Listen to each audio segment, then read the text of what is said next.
이제 하나님께서 우리 가운데 주신 말씀 함께 나누기를 원합니다. 오늘 우리 주신 말씀 갈라디아서 2장 1절부터 14절까지의 말씀입니다. 오늘 하나님께서 우리 가운데 주신 말씀 갈라디아서 2장 1절부터 14절까지의 말씀입니다. 제가 제 성경 신약 239페이지입니다. 갈라디아 2장 1절부터 14절까지의 말씀 우리 교독으로 함께 봉독하겠습니다. 그 14년이 지나서 나는 바나바와 함께 디도를 데리고 다시 예루살렘으로 올라갔습니다. 내가 예루살렘으로 올라간 것은 하나님의 계시를 따른 것으로 나는 이방 사람들에게 전하는 복음을 그들에게도 제시했습니다. 다만 유명하다 하는 사람들에게는 개별적으로 복음을 제시했는데 이는 내가 다름질하고 있는 것이나 다름질한 것이 헛되지 않게 하기 위함이었습니다. 나와 함께 있는 디도는 그리스 사람이었지만 억지로 할례를 받도록 강요하지 않았습니다. 그 이유는 몰래 들어온 거짓 형제들 때문입니다. 그들은 우리를 종으로 삼고자 그리스도 예수 안에서 우리가 가지고 있는 자유를 엿보려고 몰래 들어온 사람들입니다.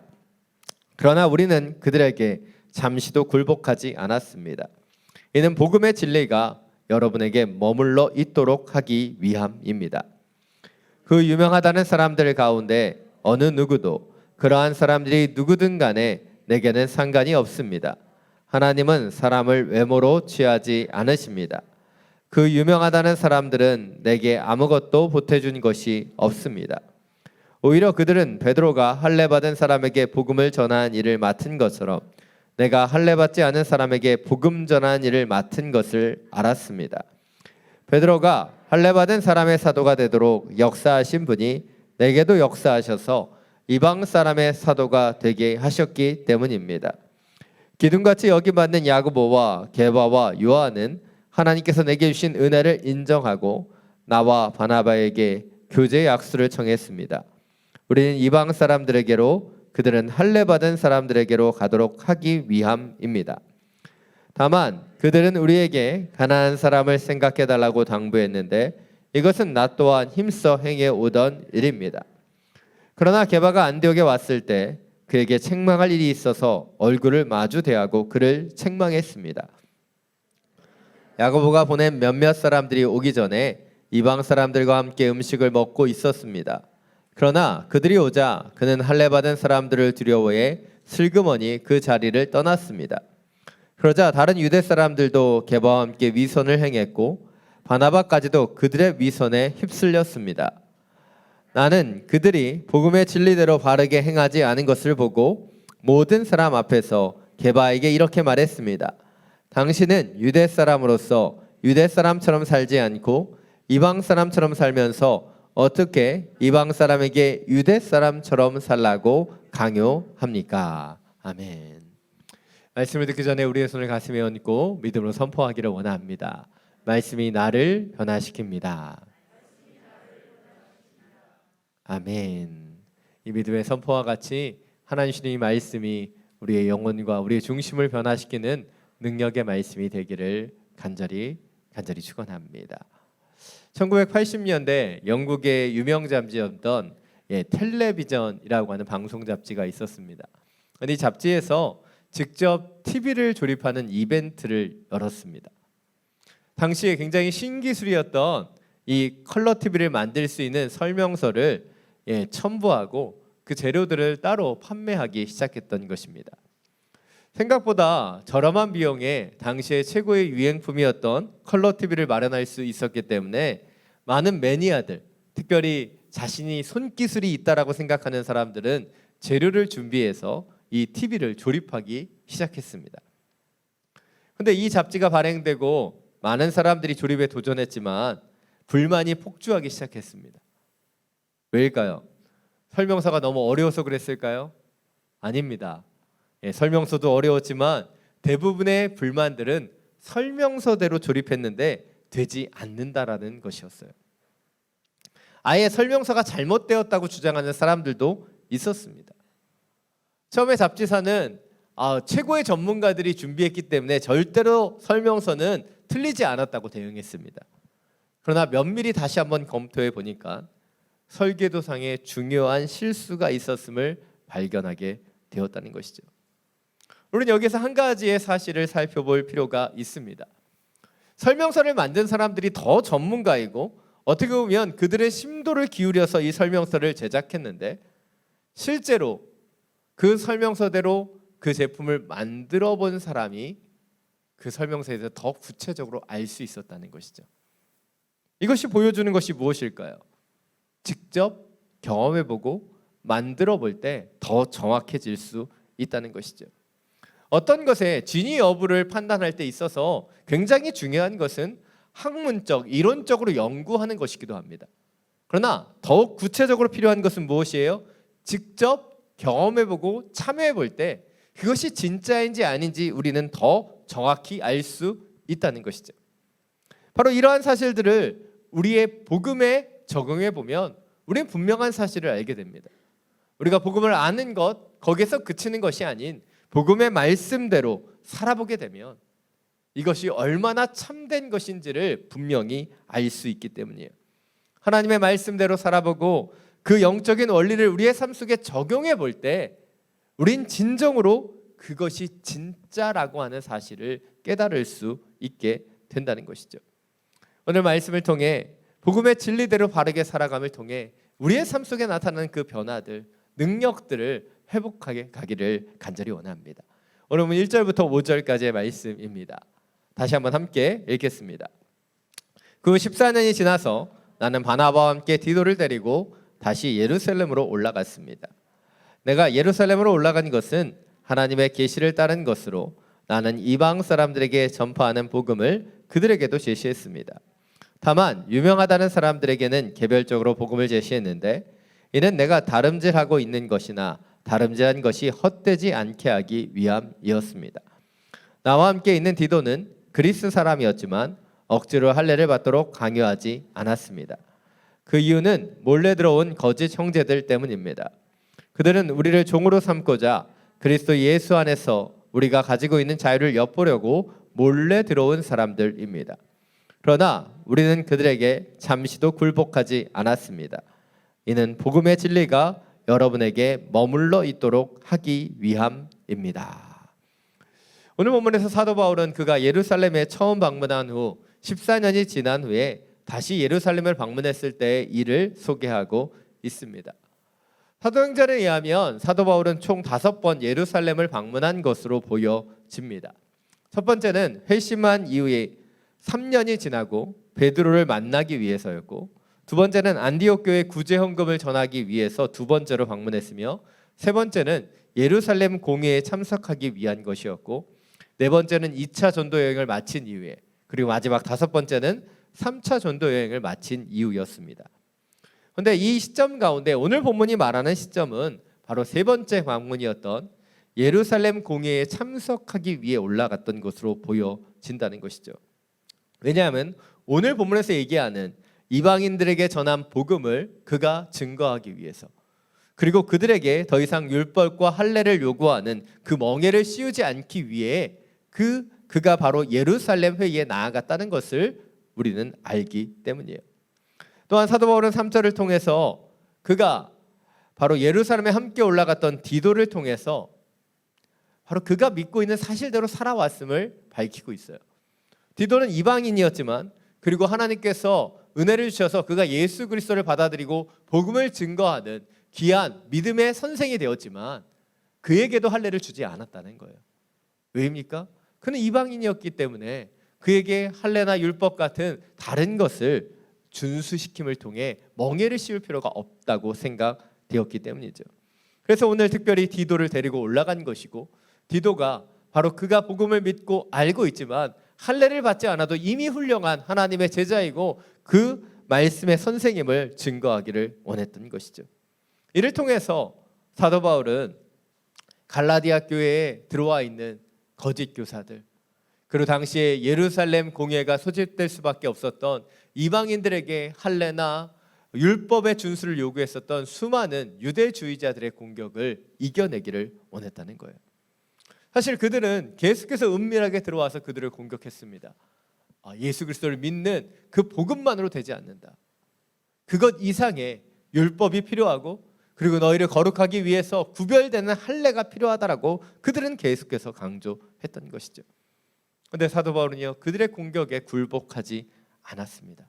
왜냐하면 그들이 복음의 진리로, 복음의 능력으로 자유케 되기를 원했기 때문이에요. 갈라디아서는요, 자유의 대언장이라고 불립니다. 그 이유는 무엇입니까? 바로 복음의 능력으로 온전히 섰을 때 이런 굴레와 멍에들을 벗어버리고 주님이시는 참된 자유 가운데 설 수 있는 것, 이것이 복음의 능력이기 때문이에요. 그것을 위해서 사도 바울은 이 영적인 싸움을 싸워갔던 거예요.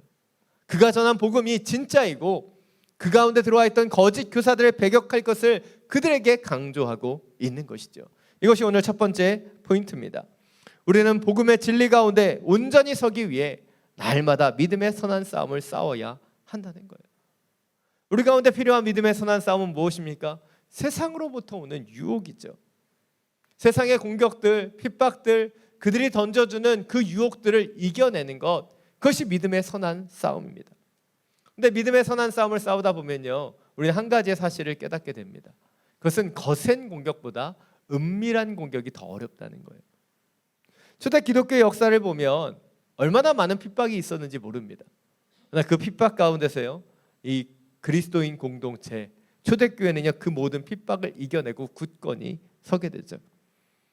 그리고 AD 313년 우리 밀라노 칙령을 통해서 콘스탄티누스 황제의 기독교 공인이 이어집니다. 그런데 그렇게 공인받은 기독교는, 교회는 그때부터 더 큰 어두움 가운데 들어가는 것이죠. 중세는 교회의 시대였습니다. 그런데 중세의 어두움은 그 사람들이 주님을 온전히 믿지 못하게 했다는 거예요. 왜입니까? 바로 핍박 가운데서 그들은 그 핍박을 이겨내며 복음의 본질 가운데 더 충실했지만 핍박이 사라진 시대를 살아가면서 그들은 그들 가운데 들어오는 은밀한 유혹의 실체를 보지 못한 채 그 은밀함 속에 무너져 내렸다는 거예요. 이것이 교회 역사 가운데 보여지는 그 우리의 실체이고 우리의 모습일 수 있습니다. 많은 그리스도인들은요, 거센 유혹에는 잘 넘어지지 않아요. 예수 그리스도를 부인하고 하나님의 창조 자체를 막 부인하는 것에는 우리는 힘써 싸웁니다. 그런데 우리는 은밀하게 들어오는 유혹에는 넘어지기 쉽다는 거예요. 우리를 무너뜨리는 것은 늘 일상의 작은 유혹들이다라는 거예요. 생각해 보십시오. 우리가 믿음대로 온전히 살지 못하는 것, 그것은 외부로부터 오는 엄청난 공격이나 함정이 아니에요. 은밀하게 솟아나는 자기 합리화와 타협하려고 하는 그 연약함이라는 것이죠. 우리는 지금 코로나 시대를 살아가고 있습니다. 그리고 이 코로나 시대에 함께 모여 예배드리는 것이 점점 어려워지는 시대를 우리는 살아가고 있습니다. 왜입니까? 전염과 우려에 대한 생각들이기 때문이죠. 그런데 그 기준과 생각은 다 다릅니다. 그래서 제가 전에 말씀드렸던 것처럼 이런 선택은 여러분 스스로가 하는 거예요.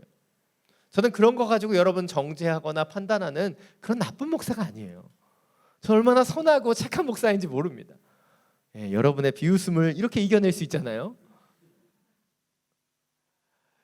그런데 혹시 여러분이 예배드리는 가운데, 그것이 온라인이든 현장이든 간에 내가 그 예배드리는 그 불편함 때문에, 내가 오고 가는 그 시간의 귀찮음 때문에 예배 자리에 나오는 것을 갈등하고 있다면, 저는 그것이 우리 가운데 들어오는 은밀한 유혹이라고 생각합니다. 온라인으로 예배드릴 수 있는데, 그러나 저는 온라인으로 예배드리는 분은요, 염려되는 분이에요. 걱정하는 분이에요. 왜냐하면 그 기준이 다 다르기 때문에.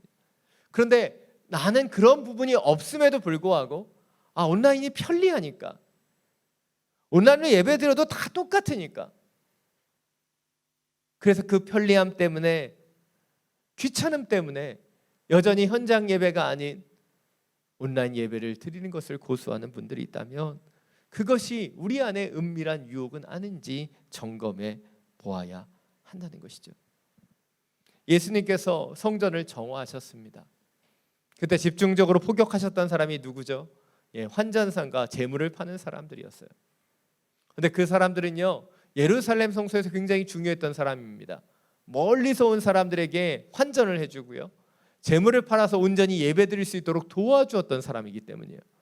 물론 그들이 유대 제사장들과 결탁되어 많은 그 고금리를 취했다라고 하는 이야기도 있지만, 사람들이 그런 금리가 높음에도 불구하고 그것을 이용했던 이유가 무엇일까요? 편리함 때문이에요. 그들은 스스로 재물을 준비해서 거룩하고 성결하게 예배드리러 왔어야 되는데, 예배드리러 오는 사람들이 편리함을 추구했던 거예요. 그리고 그들은 그 예루살렘 성전에서 돈도 바꾸고 재물도 사고 일명 원스톱 서비스로 편리하게 예배하기를 원했던 거예요. 근데 예수님께서 성전 정화를 하심을 통해서 예배드리는 것은 더 불편해졌습니다. 근데 그 불편함은 그들에게 더 온전한 예배를 회복하게 했다는 것을 기억하기를 원합니다. 점점점 편안한 것을 추구하는 시대가 되어버렸어요. 그러나 그 편안함이 우리의 일상 속에 찾아오는 작은 유혹은 아닌가. 온라인으로도 할 수 있다, 저것으로도 할 수 있다. 네, 좋습니다. 그러나 그것이 여러분의 그 연약함이나 건강에 대한 염려 때문이라면 괜찮아요. 그러나 나는 그런 부분이 없음에도 불구하고 귀차니즘이나 편리함 때문에 여전히 함께 모이는 것을 거절하고 있다면, 우리가 다시 한번 우리 안에 들어와 있는 작은 유혹임을 깨닫고 점검해야 할 것입니다. 사도 바울의 시대에 사람들은 외부의 적들과 싸웠어요. 그러나 우리가 살아가는 이 시대는요, 외부의 적이 아닌 우리의 내부의 적, 우리의 마음의 중심과 싸워가야 한다는 것이죠. 다시 한번 내부의 적, 우리 가운데 믿음을 온전히 살아가지 못하게 만드는 그 모든 유혹과 힘써 싸워 나아감을 통해 주님의 복음의 능력을 회복할 수 있는 저와 여러분이 되기를 간절히 축원합니다. 오늘 본 6절부터 9절 말씀입니다. 다시 한번 함께 읽겠습니다. 그 유명하다는 사람들 가운데 어느 누구도 그러한 사람들이 누구든 간에 내게는 상관이 없습니다. 하나님은 사람을 외모로 취하지 않으십니다. 그 유명하다는 사람들은 내게 아무것도 보태준 것이 없습니다. 오히려 그들은 베드로가 할례받은 사람들에게 복음 전하는 일을 맡은 것처럼 내가 할례받지 않은 사람에게 복음 전하는 일을 맡은 것을 알았습니다. 베드로가 할례받은 사람의 사도가 되도록 역사하신 분이 내게도 역사하셔서 이방 사람의 사도가 되게 하셨기 때문입니다. 기둥같이 여김받는 야고보와 게바와 요한은 하나님께서 내게 주신 은혜를 인정하고 나와 바나바에게 교제의 약수를 청했습니다. 우리는 이방 사람들에게로, 그들은 할례받은 사람들에게로 가도록 하기 위함입니다. 오늘 본문에서 사도 바울은 유명하다는 사람들을 인용하고 있습니다. 유명하다는 사람, 기둥같이 여김받는 사람들, 그 사람들은 누구예요? 바로 예루살렘 교회의 지도자, 바로 초대교회의 사도들을 지칭하는 말이었습니다. 그리고 이곳에서 사도 바울은 바로 그런 유명한 사람들, 야고보와 베드로와 요한과 교제의 악수를 나눴다 소개하고 있습니다. 그렇다면 왜 사도 바울이 이렇게 그 유명한 예루살렘 교회, 초대교회의 사도들과 교제를 나누었다는 것을 언급하고 있는 것일까요? 우리가 유명한 연예인을 만나서 인증샷을 찍는 것처럼 나 이런 사람하고 친해, 이걸 얘기하고 싶었을까요? 사실 사도 바울의 성격은요, 막 이런 걸 얘기하는 사람이 아니에요. 그런데 그럼에도 불구하고 이런 교제의 악수를 사람들에게 얘기하는 이유가 무엇입니까? 바로 그가 전한 복음과 예루살렘 교회의 복음이 틀리지 않다는 것을 이야기하고 싶었기 때문이에요. 그 차이는 무엇이었습니까? 바로 예루살렘 교회 사도들은 할례받은 사람, 유대인들을 위한 것이라면 사도 바울과 바나바가 그 복음을 전하는 이유는 무엇입니까? 이방인을 위한 것이다 라고 하는 그 대상의 차이만 있다라고 명확하게 설명하고 있는 것이죠. 바로 이것을 통해 복음의 정통성을 분명하게 설명하고 있는 거예요. 여기서 우리는 한 가지의 그 장면을 묵상해 보기를 원합니다. 바로 예루살렘 사도들과 사도 바울은 교제의 악수를 나누고 있다는 것이죠. 근데 반대로 사도 바울과 거짓 교사들은 치열하게 대립하고 싸우고 있다는 거예요. 도대체 둘 사이에는 어떤 차이가 있는 것일까? 도대체 왜 어느 부분은 함께 교제하고 함께 기뻐하고 함께 은혜를 나누는데 어떤 부분에서는 싸움과 분열이 일어나냐는 거예요. 그 차이가 무엇입니까? 바로 복음의 본질에 주목하고 있느냐 아니냐, 그 차이라는 것이죠. 예수 그리스도께서 주신 복음, 그 복음의 능력은 무엇입니까? 바로 사람들을 하나 되게 하고 연합되게 하는 거예요. 반대로 교회 안에 세상 속에 나타나는 싸움들은 어디에서 오는 거예요? 바로 복음이 아닌 사변적인 것에 집중할 때 나타난다는 것이죠. 이것이 오늘 두 번째 포인트입니다. 우리는 우리 안에 있는 복음의 본질에 주목해서 더욱 하나 되기 위해 힘써야 한다는 것이에요. 복음의 본질 가운데 있으면 그것이 우리 가운데 연합의 힘을, 하나 되는 힘을 주기 때문에 그것에 더욱더 집중할 수 있게 된다는 것이죠. 예전에 제가 강아지를 키울 때 간식을 줍니다. 근데 강아지들이 간식 먹는 거 너무 좋아하잖아요. 근데 간식을 좀 멀리까지 갔다 오라고 이렇게 던졌는데 이 강아지가 못 본 거예요. 그럼 간식을 못 먹잖아요. 그러면 막 더 달라고 왔을 때 제가 어떻게 할까요? 간식 저기다 던져놨어. 그리고 손가락으로 가르치는 거예요. 그럼 저 손가락으로 가르치는데 이 강아지는 뭘 볼까요? 제 손가락만 보고 있는 거예요. 이게 어떤 차이입니까? 손가락이 가르치는 것을 보는 것과 손가락을 보는 것은 전혀 다른 거예요. 복음의 본질은 무엇이에요? 손가락이 가르치는 그 방향을 볼 수 있는 게 본질이에요. 근데 많은 사람들은 이 강아지와 같이 손가락 자체에 주목하는 거예요. 때로 교회 공동체가 분열되는 모습을 보면 손가락을 가르치는 방향, 그 본질을 보는 게 아니라 손가락 자체만 주목할 때 문제가 생긴다는 것을 보게 된다는 것이죠. 제가 여러 번 말씀드렸다시피 전통적인 교회에서 강대상에 이 카페트를 깝니다. 근데 이 카페트를 깔면요, 교회가 두 파로 나눠져요. 예수 보혈파와 푸른 초장파.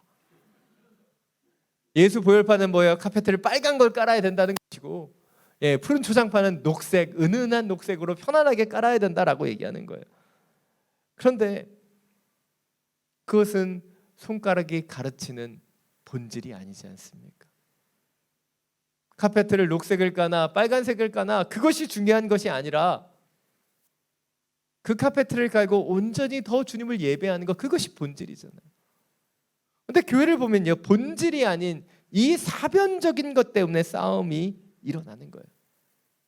근데 우리가 본질 가운데 있으면, 복음의 그 능력 가운데 있으면 우리는 이 사변적인 것들을 이겨내고 그 모든 싸움을 이겨내는 하나로서 주님 앞에 설 수 있게 된다는 것이죠. 때때로 우리 가운데 갈등이 있을 수 있습니다. 의견의 차이가 있을 수 있어요. 싸움이 있을 수 있습니다. 그때 우리는 무엇을 돌아봐야 돼요? 우리가 그 주님의 손가락이 가르치는 복음의 본질을 바라보고 있는가?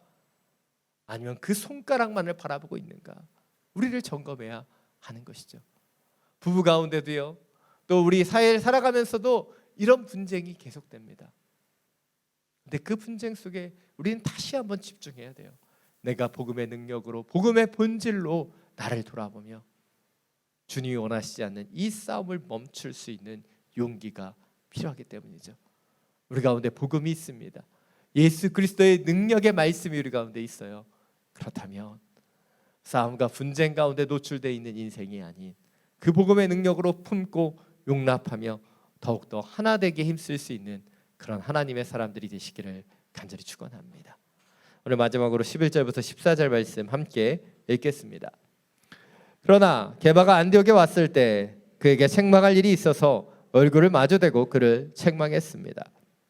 게바는 야고보가 보낸 몇몇 사람들이 오기 전에 이방 사람들과 함께 음식을 먹고 있었습니다. 그러나 그들이 오자 그는 할례 받은 사람들을 두려워해 슬그머니 그 자리를 떠났습니다. 그러자 다른 유대 사람들도 게바와 함께 위선을 행했고 바나바까지도 그들의 위선에 휩쓸렸습니다.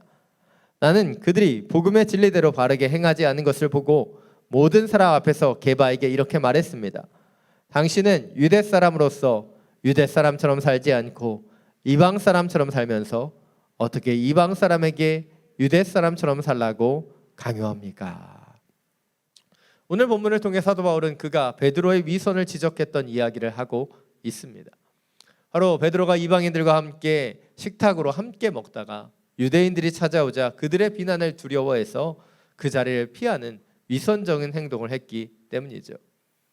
근데 복음 안에서 한 형제가 되었으면 좀 용납하고 넘어가면 참 좋았을 텐데, 좀 전에 그렇게 복음으로 하나 될 것을 얘기했었던 사도 바울이 이 베드로의 위선을 굉장히 적나라하게 지적합니다. 왜 사도 바울이 이 베드로의 문제를 지적하는 것일까요?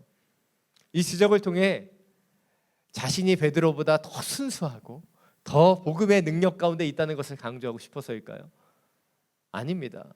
사도 바울은 자신의 개인적인 이유 때문에 이런 이야기를 했던 것이 아니에요. 첫 번째로 천하의 베드로라고 할지라도 위선의 문제 가운데 넘어질 수 있다는 것을 이야기하고 싶었던 거예요. 두 번째로 베드로의 위선이 그의 위선에서 그치지 않고 다른 유대 사람들과 바나바까지 휩쓸리게 했다는 그 위선의 전염성을 이야기하길 원했기 때문이에요. 마지막 이 세 번째로 이 이야기를 들은 갈라디아 교회 성도들이 그들 가운데 찾아올 수 있는 위선을 경계하기를 원했기 때문이에요. 그리고 14절을 통해 사도 바울은 이런 위선이 찾아오는 이유를 이렇게 얘기하고 있어요. 바로 복음의 진리대로 바르게 행하지 않았기 때문이라고 말입니다. 사랑 여러분, 우리 가운데도요 위선이 찾아옵니다. 위선이란 무엇이에요? 내 안에 그 능력이 없는데 겉모습으로 보면 선한 척, 착한 척 하는 거예요. 근데 왜 위선이 찾아옵니까? 하나님을 의식해서요?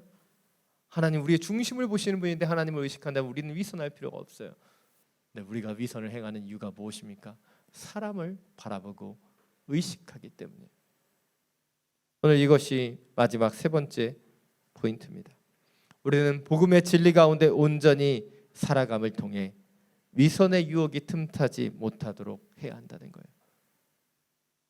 위선은 하나님이 아닌 사람을 바라볼 때 나타나기 때문에 우리는 그 위선이 우리 가운데 찾아오지 않도록 힘써야 한다는 거예요. 복음의 본질로 우리가 온전히 서 있을 때만 이 위선은 우리 가운데 틈탈 수 없기 때문이에요. 위선은 겉으로만 선한 척 하는 것입니다. 근데 왜 위선이 찾아올까요? 그것은 안에가 선하지 못하기 때문이에요. 갈라디아 교회를 보면 거짓 교사들이 그 율법의 행위와 그리고 할례를 자랑했어요. 왜 그들이 그것을 자랑했을까요? 바로 그들의 중심 가운데 복음의 능력이 없었기 때문이죠. 그 중심 가운데 진정한 복음의 능력이 없으니까 그들의 겉사람 위선을 나타내면서 나는 이런 사람이야, 나의 행위와 나의 겉모습만을 자랑했던 사람들이 거짓 교사였다는 거예요. 그런데 사도 바울은 그들을 대적합니다. 왜냐하면 그들 가운데 복음의 본질이 없었기 때문이에요. 스펄전 목사님은 위선을 빗대어 이렇게 얘기합니다. 마치 연극 배우가 왕의 복장으로 분장하여 무대 위를 늠름하게 거닐며 연극을 하다가 연기가 끝난 이후에는 왕복을 벗고 가난한 자신의 삶을 부끄러워하는 것과 같다. 위선이라는 것은 이중적인 것을 얘기해요. 사람들 앞에서는 내가 문제없고 능력 있고 자신 있고 선한 사람처럼 보이지만 진정으로 자신이 볼 때 자신의 모습은 그렇지 않은 것이죠. 자신에게 능력이 없기 때문에 그 위선을 행하는 것이죠. 왜 갈라디아 교회에 거짓 교사들이 들어왔고 그들이 율법과 할례를 강조했는가? 그들 가운데 복음의 능력이 없었기 때문이에요. 이런 모습은 지금 우리 가운데도 나타날 수 있는 것입니다. 복음의 능력이 있으면요, 복음이 주시는 참된 능력이 있으면 우리는 겉으로 그 선을 행하려고 하는 그 생각을 할 필요가 없어요. 왜냐하면 내 안에서 내 중심에서 예수 그리스도께서 계속해서 선하게 살아갈 수 있는 그 힘과 능력을 주시기 때문이에요. 근데 우리가 복음의 능력을 잃어버렸기 때문에 복음의 그 주인 되시는 예수 그리스도로부터 오는 그 착한 행실과 그 모습을 잃어버렸기 때문에 우리는 겉모습으로 외식하며 나의 행위와 모습을 통해 신앙생활을 하려고 하는 것이죠. 사랑하는 여러분, 주님께서 우리 가운데 진정으로 원하시는 것, 그것은 복음의 능력을 회복하는 거예요. 그 말씀대로 살아감을 통해 말씀의 능력이 우리 가운데 임하는 것을 느끼고 그 말씀대로 헌신하며 살아갈 수 있는 거예요. 그것이 복음의 능력입니다. 그런데 이 시대를 살아가면서 자꾸 우리는 그 복음의 능력을 잃어버리고 있지는 않습니까? 왜일까요? 그 복음의 말씀대로 살지 못하기 때문은 아닙니까? 그 말씀대로 헌신하고 그 말씀대로 순종하지 못하기 때문에 우리가 그 복음의 능력을 갖지 못하는 것은 아닐까요? 그리고 어느새 복음의 능력을 잃어버린 채 우리는 그 겉사람으로 외식하고 나는 이런 선한 그리스도인이야 라고 사람들을 의식하며 살아가고 있지는 않습니까? 사랑 여러분, 오늘 주님께서는 우리 가운데 우리의 중심을 돌아보기를 원하십니다. 우리 안에 복음의 능력이 있는가? 복음의 힘으로 우리 가운데 찾아오는 모든 유혹을 이겨내고 있는가? 복음의 그 권세와 그 힘을 회복함을 통해 분열되고 쪼개어지는 이 세상 가운데 빛과 소금의 역할로 하나 되기 힘쓰는 그런 하나님의 사람인가? 우리를 돌아보기를 원하시는 거예요. 다시 한번 우리에게 주시는 그 복음의 능력이 회복되기를 원합니다. 우리를 만나 주셨고 우리의 구원자가 되어 주셨으며 우리와 함께 하시며 주님의 그 선한 일을 우리의 삶의 자리에서 행하기를 원하시는 그 복음의 능력이 오늘을 살아가는 우리 가운데 온전히 회복되기를 간절히 축원합니다. 이 시간 함께 찬양하고 기도하며 나아가기를 원합니다. 신실하게 진실하게 거룩하게 살게 하소서. 이 찬양을 주님 앞에 올려드리고 함께 기도하기를 원합니다. 이 찬양이 우리의 고백이 되기를 원하고 우리가 그렇게 살아가게 되기를 원합니다.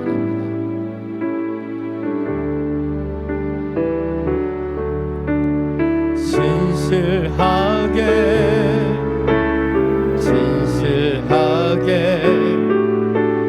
거룩하게 살게 하소서. 진실하게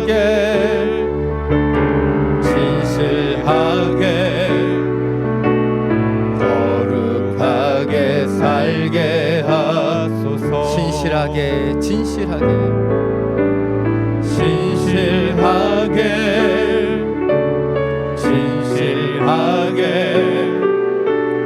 거룩하게 살게 하소서. 진실하게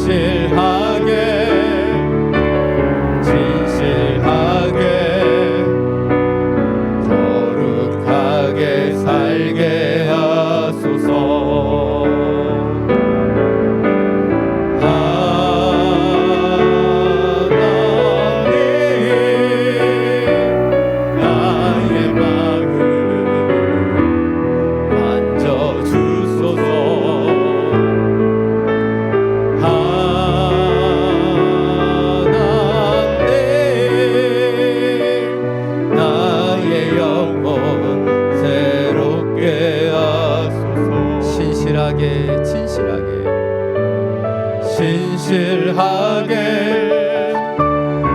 진실하게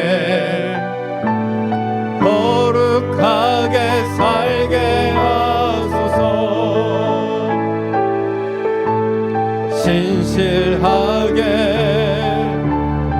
진실하게 거룩하게 살게 하소서. 하나님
나아가기를 원합니다. 자, 여러분, 진정으로 진실하게 거룩하게 살기를 원하십니까? 그렇다면 우리 가운데 복음의 능력이 회복되어야 되는 거예요. 내 안에 계시는 예수 그리스도의 말씀이 회복되어야 되는 거예요. 그 말씀대로 살아가야지만 그 복음의 능력이 우리 가운데 나타날 수 있는 것입니다. 시간 기도할 때, 주님, 내가 이 세상의 유혹을 이겨낼 수 있는 복음의 능력을 갖게 해주십시오. 내 안에 복음의 능력이 있어서 더 이상 위선을 행하지 않는 그런 하나님의 사람이 되기를 원합니다. 복음의 능력으로 쪼개어지고 분열된 이 세계를 연합되게 만들고 하나 되게 만드는 하나님의 그 능력으로 살게 하여 주옵소서. 주님, 다시 한번 주님의 능력으로 살아갈 수 있는, 복음의 그 말씀대로 살아갈 수 있는 주의 자녀들이 되게 하여 주옵소서. 주님의 이름을 한번 부르고 함께 기도하며 나아갑니다. 주여,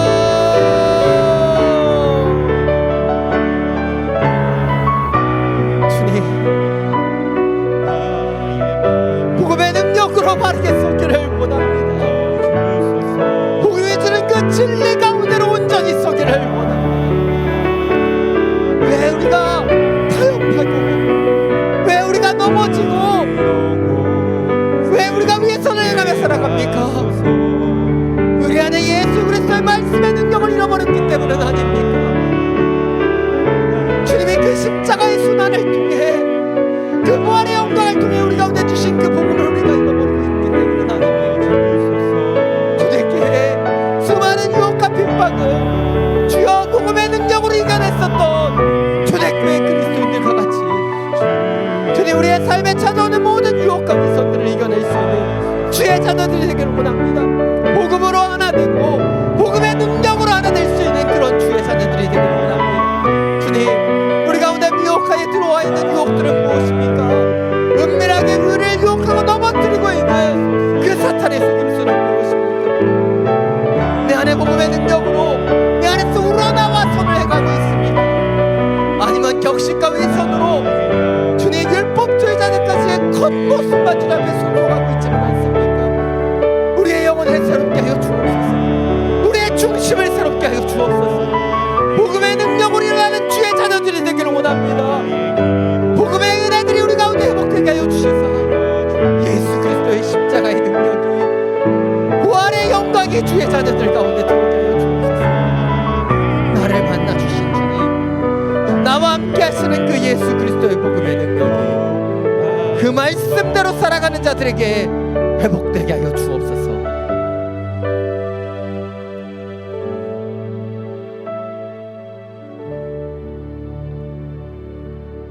사랑이 많으신 주님, 우리 가운데 주신 그 복음의 능력으로 진실하게 거룩하게 살아가기를 간절히 원합니다.